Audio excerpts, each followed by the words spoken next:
sommes devant un bâtiment plutôt après-guerre, en tout cas 45-50, patrimonial. Bâtiment construit avec du moellon, donc de la pierre, modénature forte, architecture et une écriture architecturale assez présente. Donc là, on ne va pas travailler sur de l'isolation thermique par l'extérieur, on va travailler plutôt sur de la correction thermique. Donc on va travailler avec l'enduit, on va travailler la double fenêtre, les apports passifs. Voilà. On va s'attacher à valoriser et à conserver l'architecture. Comparé à la façade avant, on s'aperçoit bien qu'on a une façade noble et puis une façade arrière, laissée un peu, non pas à l'abandon, mais très peu architecturée. C'est la fonction minimale, un balcon pour aller à l'extérieur, un garde-manger, point. On s'aperçoit bien que là, il y a un vrai usage à aller chercher, une extension avec pourquoi pas des terrasses, venir jouer en quinconce pour que chacun ait de la lumière. Voilà, c'est là qu'il faudrait concentrer vraiment le projet sur la cour.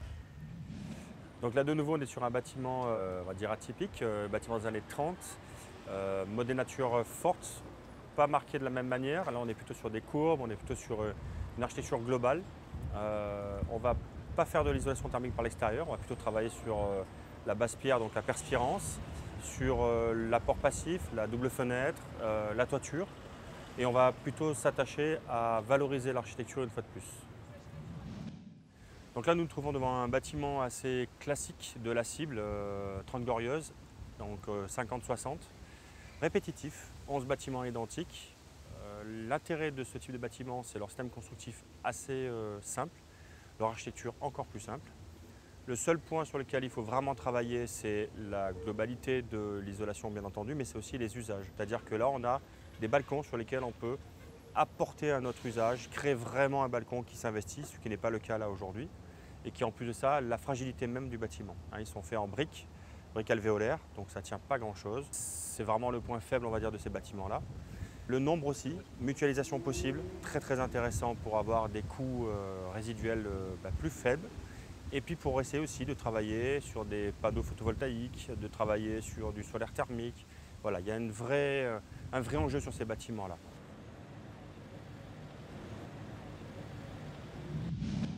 Donc là, nous sommes devant un bâtiment typique des années 70. On a des balcons qui sont ce coup-ci engravés, donc encastrés dans le bâtiment.